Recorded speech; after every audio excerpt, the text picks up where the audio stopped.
Tetapi sebelum sampai lampu merah, angkot ini tiba-tiba berhenti lagi sedang ingin menaikkan penumpang. Padahal tidak ada orang sama sekali. Saat itu aku kaget sekali dan merinding sejadi-jadinya. Di belakang sudah ada 2 penumpang. Penumpang tersebut wajahnya pucat dan berlumur darah.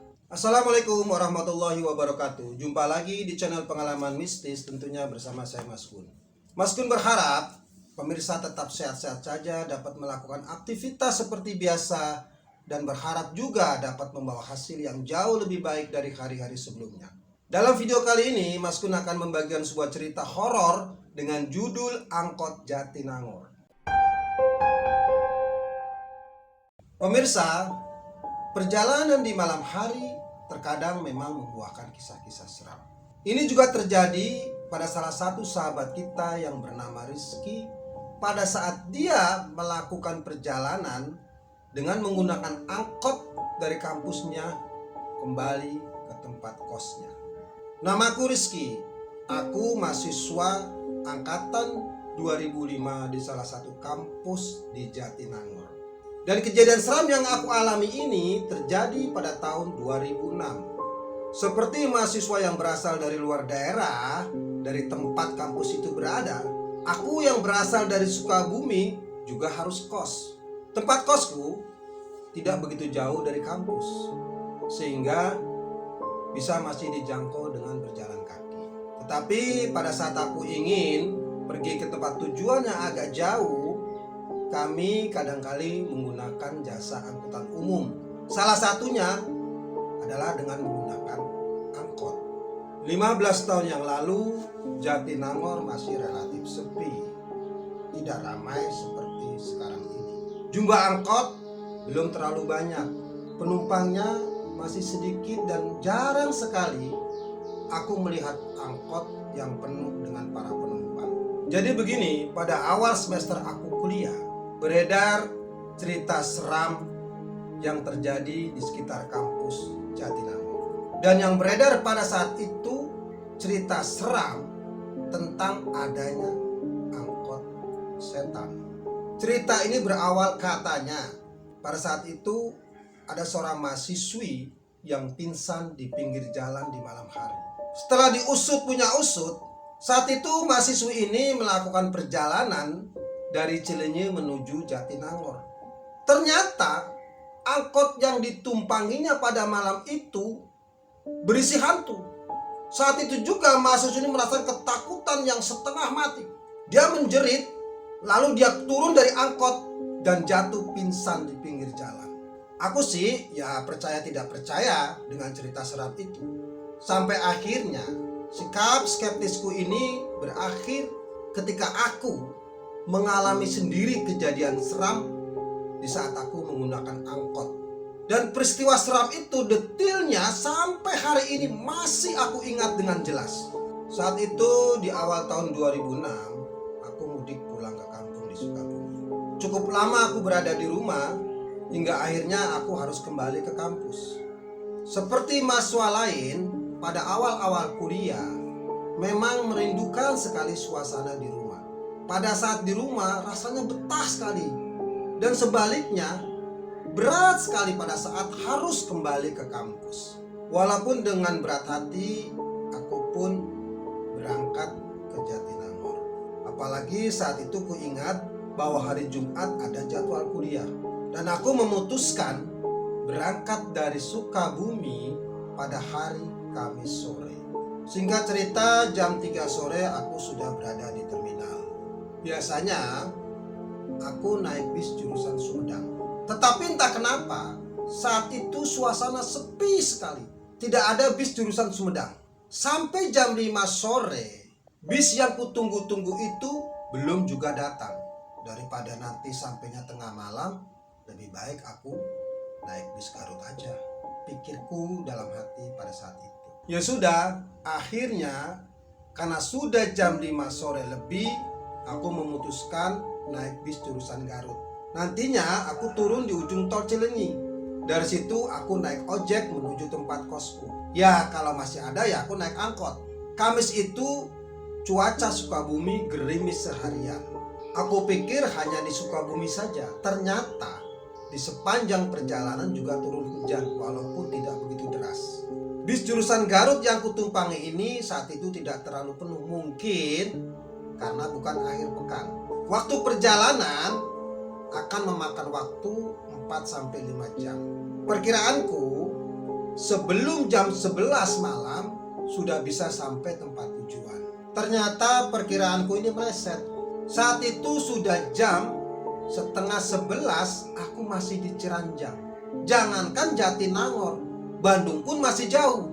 Ternyata sebelumnya baru saja terjadi kecelakaan hingga menyebabkan kemacetan yang cukup panjang. Selepas itu perjalanan mulai lancar walaupun agak tersendat. Dan di luar sana hujan masih tetap turun walaupun hanya berbentuk gerimis saja. Karena gelapnya malam, aku pun tidak bisa menikmati pemandangan yang ada di luar sana. Aku pun akhirnya terlelap tidur. Tidak berapa lama, aku dikagetkan dan terbangun karena mendengar teriakan kondektur yang mengatakan sebentar lagi akan sampai di ujung jalan tol Cileunyi. Aku pun kembali melihat jam tanganku dan saat itu menunjukkan pukul 1 lebih dini hari. Lama sekali perjalanan, kok sampai Cileunyi jam 1? Gumamku dalam hati agak sedikit heran. Tapi sudahlah, akhirnya aku bersiap-siap untuk turun dari bis ini. Dan aku perhatikan jumlah penumpang yang ada di bis itu pun sepertinya belum kurang. Artinya mungkin saja mereka akan turun di ujung tol Cileunyi bersama-sama aku nanti. Bis pun terus melaju, tetapi saat itu dengan kecepatan yang tidak terlalu kencang. Lalu nampak di depan sana gerbang pintu tol terakhir. Aku pun berdiri dan benar dugaanku, ternyata sebagian besar penumpang pun ikut berdiri. Artinya pada saat turun nanti di ujung gerbang tol, aku tidak sendirian. Tidak lama kemudian setelah melewati gerbang tol Cileunyi itu, akhirnya bis berhenti di pinggir jalan di depan warung-warung kecil, bukan di sebuah terminal. Saat itu hujan deras sekali. Aku pun langsung turun dari bis dan berlari, juga diikuti oleh penumpang yang lain berlari dengan arah yang berbeda. Kami berlari cepat agar terhindar dari basah kuyup. Aku ditemani dengan 2 penumpang lain akhirnya berteduh di warung kecil yang saat itu memang sudah tutup.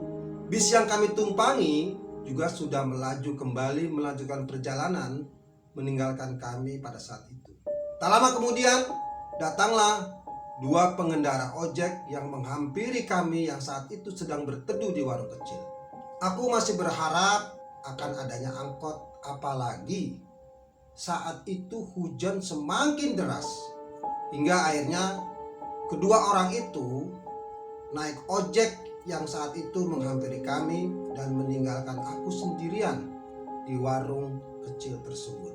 Akhirnya aku sendiri di warung yang gelap itu, karena memang aku sudah memutuskan untuk menunggu adanya angkot yang lewat. Tetapi karena saat itu hujan deras sekali dan hari sudah semakin malam, aku pun tidak melihat lagi adanya angkot-angkot yang lewat. Dan keadaan itu berlanjut sampai beberapa menit lamanya. Akhirnya aku menyesal dan baru sadar, kenapa tadi aku tidak naik ojek saja. Apalagi melihat suasana pada saat itu sudah semakin gelap dan sepi sekali. Rasanya tidak mungkin lagi ada angkot yang lewat di depan aku berdiri pada saat itu. Menit berganti menit, tetapi saat itu tidak ada satupun kendaraan yang lewat. Di saat aku meratapi nasib, akhirnya aku melihat dari kejauhan ada sebuah kendaraan yang muncul mendekat. Kilatan dari cahaya lampu yang tidak begitu terang. Mungkin karena terhalang oleh derasnya hujan yang saat itu. Aku pun tidak bisa melihat dengan jelas. Tetapi aku yakin itu adalah sebuah mobil kecil kalau kulihat dari bentuknya. Aku pun terus memperhatikan. Sorot lampu itu melaju menuju ke arahku. Mendekat dan semakin mendekat.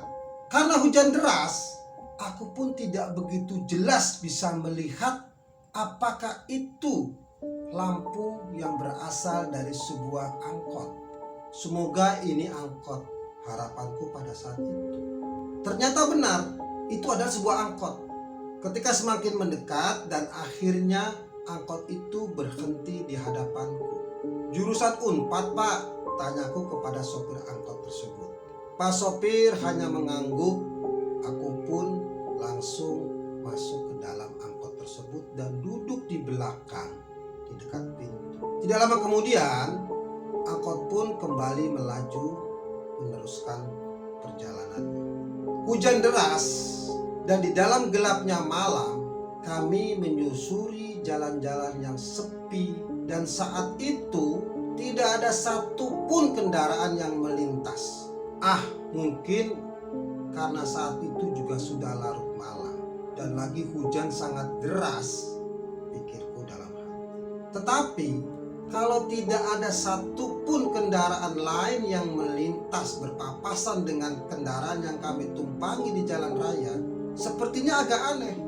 Tetapi sudahlah, aku pun merasakan angkot yang kutumpangi ini berjalan dengan sangat pelan. Saat itu juga angkot dalam keadaan kosong kecuali aku. Aku berpikir mungkin Pak sopir berharap akan dapat tumpangan lagi di depan sana. Di luar sana hujan semakin deras. Aku pun hanya memandang lurus ke depan memperhatikan jalan. Dari kejauhan sudah terlihat lampu merah. Dari lampu merah ini angkot akan berbelok ke kanan menuju ke arah kampus di mana tempat kosku berada. Di luar sana hujan semakin deras. Aku pun terus memandang ke depan memperhatikan jalan. Dari kejauhan sudah nampak adanya lampu lalu lintas. Dan pada saat sampai di lampu merah nanti, angkutan akan berbelok ke kanan menuju ke arah kampus tempat kosku berada. Tetapi sekitar 200 meter sebelum sampai di lampu merah, tiba-tiba angkot ini berhenti. Sepertinya sedang akan menaikkan penumpang. Nah, ketika angkot ini berhenti, aku pun bergeser sedikit, berpindah duduk ke belakang dengan harapan memberi jalan kepada penumpang yang baru naik ke angkot tersebut. Ternyata tidak ada orang, tidak ada penumpang yang naik ke angkot pada saat itu.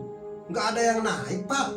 Nggak ada orang, kataku kepada Pak sopir setelah aku celingak-celinguk memperhatikan keadaan di dalam angkot pada saat itu.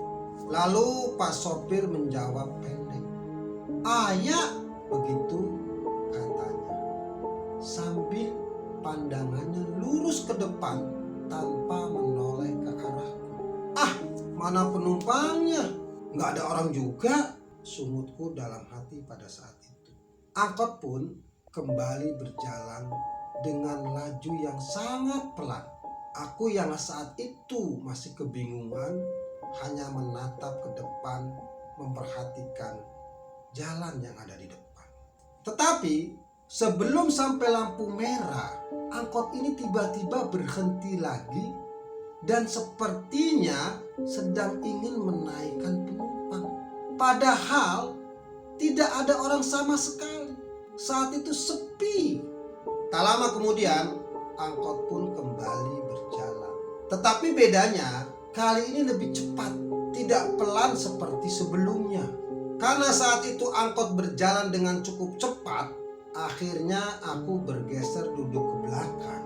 Sudah barang tentu aku tidak menghadap ke depan lagi dan aku hanya memandang ke samping. Pada saat aku memandang ke samping, akhirnya aku melihat sesuatu yang mungkin ini jawaban kenapa angkot itu berhenti 2 kali secara misterius. Saat itu aku kaget sekali dan merinding sejadi-jadinya. Ternyata di belakang sudah ada 2 penumpang yang duduk berhadap-hadapan dan mereka keduanya laki-laki. aku yang duduk di samping pintu sejak tadi tidak memperhatikan mereka. Dan saat itu angkot berjalan bertambah cepat sekali. Aku pun sangat ketakutan sampai aku tidak lagi memperhatikan jalan-jalan yang ada di luar sana. Dua laki-laki yang duduk di belakang itu terus menundukkan wajahnya, dan aku sesekali memandang ke arah mereka. "Kiri Pak, kiri," begitu kataku kepada sopir. Saat itu aku memberanikan diri agar angkot itu berhenti, karena aku benar-benar ketakutan sekali pada saat itu. Dan saat aku menoleh ke belakang, ternyata kedua penumpang tadi sudah tidak ada di tempat duduknya. Mereka ternyata sudah bergeser di hadapanku dan di sampingku. Pada saat itu, aku dengan jelas dapat melihat wajah mereka berdua. Sangat menyeramkan. Kedua penumpang tersebut wajahnya pucat dan berlumur darah. Sepertinya mereka ini baru saja meninggal karena kecelakaan. Apalagi saat itu bau amis anjir yang sangat menusuk dan mengganggu penciuman hidungku. Aku benar-benar panik dan ketakutan sekali pada saat itu. Secara spontan, secara refleks, aku menggebrak-gebrak langit-langit angkot dan aku berteriak kepada Pak sopir. "Berhenti Pak, berhenti!" kataku saat itu. Setelah aku berteriak kencang, tak lama kemudian angkot itu pun mengurangi kecepatannya dan berjalan dengan sangat pelan. Pada saat itulah aku langsung melompat keluar dari angkot itu, walaupun aku harus terjatuh dan terduduk di pinggir jalan. Tapi aku sangat bersyukur karena bisa keluar dari angkot yang menyeramkan itu. Akhirnya angkot itu pun melaju menjauh dari tempatku terjatuh pada saat itu dan menghilang. Demikianlah cerita horor yang sangat menyeramkan yang aku alami tentang adanya angkot setan. Pemirsa, terima kasih atas atensi yang diberikan, dan jangan lupa untuk terus mengikuti cerita-cerita mistis dari channel Pengalaman Mistis. Terima kasih. Wassalamualaikum warahmatullahi wabarakatuh.